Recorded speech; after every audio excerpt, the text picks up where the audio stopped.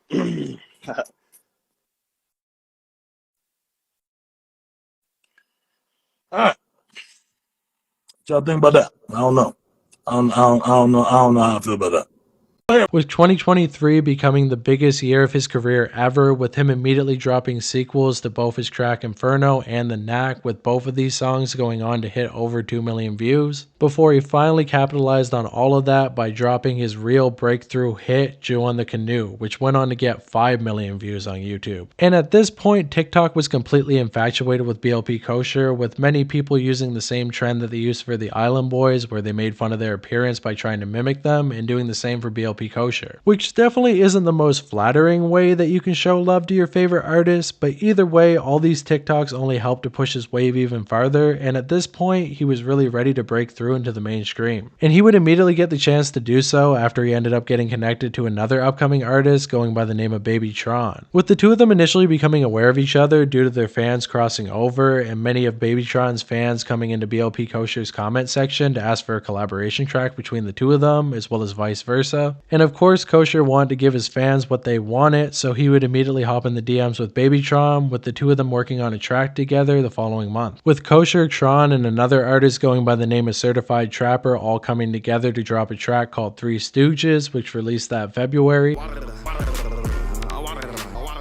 However, it wasn't very long before this track got overshadowed by their second collaboration song together, going by the name of Mazel Tron, which actually got the chance to get a Lyrical Lemonade video. Apparently Baby Tron was already tapped in with Cole Bennett, and he was given the opportunity to get a music video on the channel, and he decided on Mazel Tron. And of course, with BLP Kosher already blowing up on TikTok, it made perfect sense. And another factor that I quickly want to mention about BLP Kosher that I think made him a perfect fit for Lyrical Lemonade is the fact that the guy mostly seems to be sober. I mean, you never really see him with the double cup, you never see him with the blunt. I've never seen him flexing guns or talking about killing people, and for the most part, all he really seems to preach is positivity and, well, faith in God. And with Lyrical Lemonade becoming increasingly more sanitized as time goes on, for either better or worse, BLP Kosher would be a perfect fit. I mean, after all, you can't really have Stitches doing coke beside a minion, but BLP Kosher rapping alongside one would make perfect sense. And when this music video did finally drop in the following month, it ended up becoming massive, with it gaining over 7 million views on YouTube alone, which definitely isn't the biggest video on Lyrical Lemonade by any means, but it definitely did get a fair bit of attention. And while I definitely think that BLP Kosher would have still been big even without a Lyrical Lemonade cosign, it definitely didn't hurt. And at this point, he had officially made it. After only 2 years in the rap game, with him dropping non-stop music almost every single month, he had finally got the big opportunity that he needed to finally give him that push into the mainstream, and here he was. And after that, all the opportunities that he could ever have hoped for started dropping at his feet, with of course many labels calling and trying to get him to sign a deal, which he ended up turning down. And while previously I definitely did give Stitches quite a bit of shit for not signing a record deal in my previous video, I feel like it's a bit of a different situation here, because that was back in 2015 when a record deal could really do you a lot of good by getting you radio play. In 2023, radio play really doesn't matter at all. And the difference between where Stitches was at in 2015 and where Kosher was at in 2023 is miles apart. I mean, at this point, Kosher was already massive and was known by everybody on the internet. He had greatly surpassed being a big name just within Florida and was now a big name basically everywhere in the country. But despite that, he never really started carrying himself all that different. You didn't really see him with a bunch of gold chains, you never really saw him driving around in expensive whips. All he really did was continue to hang out in the same neighborhood, but now with a cosign from Trapland Pat, who BLP describes as one of the first big rappers to really take him under his wing and show him love, which is definitely pretty cool to see because Trapland Pat has also gone viral himself several different times, so he definitely could have started beef with Kosher and started to see him as a rival, but instead he decided to take him on as a friend. But even with Kosher staying humble and turning down all the labels, it wasn't like he was going to turn down absolutely every opportunity that he was given, with him immediately appearing on Next Generation Music to do an interview,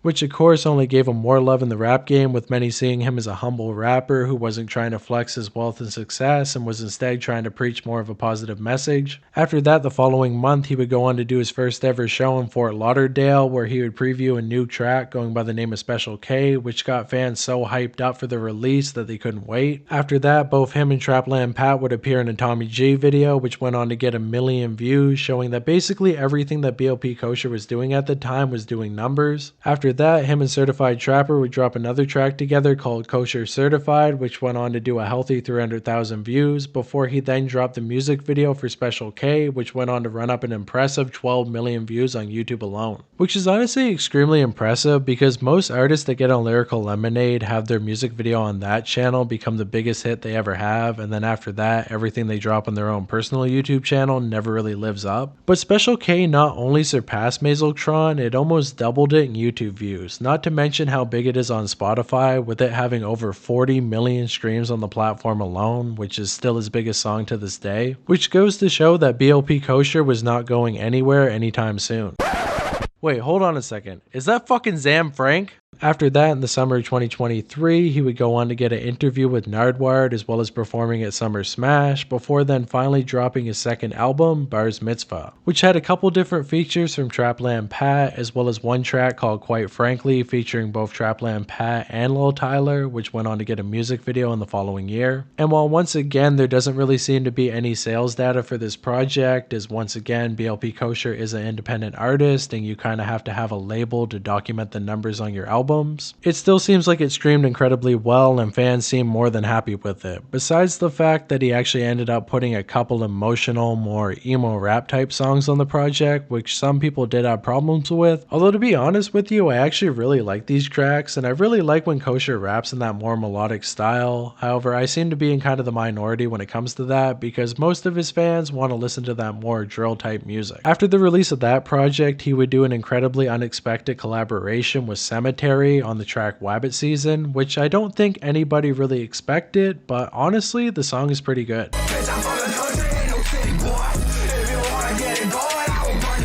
I mean, Cemetery's definitely a dickhead, but when he makes a good song, he makes a good song. What more can I say? After that, he would then appear on Montreality, before then dropping several music videos for tracks off of his album, as well as doing yet another collaboration track with Babytron called In Real Life, before finally closing off the year of 2023 by dropping a song with the legend himself, Young Lean.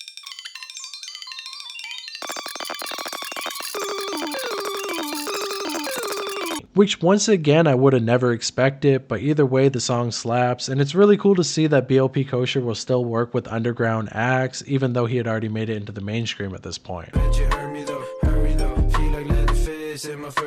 And yes, I know that Young Lean has also done mainstream music as well, but everybody telling me that he's not underground anymore are out of their mind. I mean, Young Lean is basically synonymous with the underground, so taking that away from him doesn't really make any sense. And after all of that success, BLP Kosher would celebrate by going to Icebox and buying an iced out dreidel, which was meant to pay respects to his fallen friend, Jew Shiesty. It's honestly extremely sad that he never got to see how far BLP Kosher would go. I mean, after all, he had been grinding in the underground for multiple years, only to find somebody that could have taken him to the top, but before he got the chance, he passed away. However, even though that Shiesty couldn't be there in person, it's at least cool to see that he could be there in spirit with this new piece being dedicated to him. And that closed off the year of 2023, without a doubt the biggest year that BLP Kosher ever had, although 2024 wouldn't slow down at all, with him immediately dropping a track and music video for a song called Dreidel Bop, which was based off this dance that he would do at basically all of his shows. You got Joey with his nod pits, and then you got BLP Kosher with his dreidel bop. Pretty cool to see. However, he spent most of 2024 hyping up the release of his third studio album, going by the name of Scarecrow, with him actually even getting the chance to get a feature from Zillakami, with the two of them even getting a chance to meet in real life, posting up multiple pictures showing that they were hanging out, which gave both fans of City Morgue and BLP Kosher a lot to look forward to. And on top of that, this had to be a really cool moment for BLP Kosher, as after all, like I said, he really got his start rapping on City Morgue beats, and now we got to meet the man himself, although the timing on this was not the best, because literally only 4 days after this album ended up dropping, the Zillakami allegations would immediately come to light, basically taking all of the wind out of the sails of both Zilla's fan base and probably BLP himself. But at this point, there really wasn't anything that he could do. I mean, after all, the track was already out, he had already released it, and even if he tried to take it down afterwards, the song already exists, he's already getting numbers on it, so you might as well keep it out at this point. And this really feels like kind of a weird monkey paw situation where he got the chance to meet one of his biggest influences in the underground scene, and he even got the chance to make a track with him, but that track will probably be Zillakami's last mainstream feature ever. I mean, unless Tom McDonald decides to reach out to Zillakami to make a song called I Got Cancelled for Having Allegations, there's probably no chance that Zillakami's gonna come back, and I can't see the two of them working together again. But I mean, in a way that's kind of cool as well. You got to meet your hero and you basically have the last mainstream collaboration with him ever, so I guess you're part of history in a way, but at the same time, he probably wants to completely forget about this situation and move on. Now, if only Zillakami fans could do the same thing. But yeah, besides that one fluke, the album seemed to do really well, fans really seemed to like it. After that, he would once again go on to perform at both Summer Smash and Rolling Loud, before he randomly got the biggest opportunity of his entire career when he ended up posting a picture of him and Camila Cabello together, with many of his fans wondering if she was going to be a possible feature on his album, but instead he actually ended up appearing on her album, which had to be a lot bigger of an opportunity for him, because after all, I mean, Drake was on that project and so was Playboi Carti. So yeah, with a feature like that, I really don't think that you can call BLP Kosher underground anymore. At this point, he's definitely mainstream, although it is still cool to see that he will work with underground artists while also working with mainstream people. I mean, after all, with the current state of the music music industry, I really can't see why you can't have underground people working with mainstream people on a pretty regular basis. I mean, the only thing really dividing the two is some have labels and some don't. But I mean, you got underground artists pulling way bigger numbers than anybody in the mainstream, but that's another video for another day. For right now, well,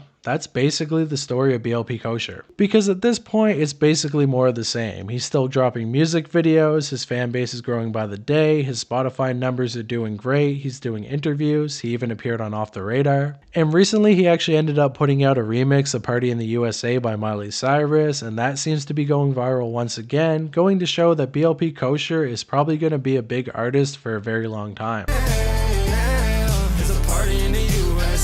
I mean, at this point, I really couldn't see anything knocking him down besides him maybe catching random allegations, which I really couldn't see considering he's a man of God and he doesn't really seem to fuck around with groupies or drugs. So unless he decides to completely stop dropping music one day, he's probably never going to fade away. I could really see this guy being a modern day Lil Uzi Vert, still being relevant almost 10 years later, still dropping music, building his fan base up, and still working with underground artists. I mean, it's honestly crazy how much respect I've gained for this guy after looking into his story, because initially when I first came across them, I really wasn't a big fan. Because to me, he kind of came across as a watered down version of what we already got on SoundCloud, but after I really gave his music a chance and listened to multiple songs, I really liked it, and he also seems to be really great as a person as well. I mean, the music industry is full of absolutely horrible people who will basically do whatever they can to gain a little bit more clout, whether it's fucking over their former friends, stepping over former fans, or basically everything else that Playboi Carti has done in his past. But among this never-ending lineup of absolute pieces of shit, you got BLP Kosher, who actually seems to be a pretty stand-up guy, and for that, I gotta give him a lot of props. And on top of that, I also want to give a shout out to Trapland Pat, because he's honestly somebody that I never really heard of before I started researching for this video, but after watching a couple different vlogs with him and BLP Kosher interacting with each other, it's really nice to see that he's also a positive guy who seems to preach nothing but kindness and, well, just being a good person. I mean, I know I really shouldn't have to give people props for being decent human beings, but it is kind of an oddity in the modern day rap game as well as, well, the world in general.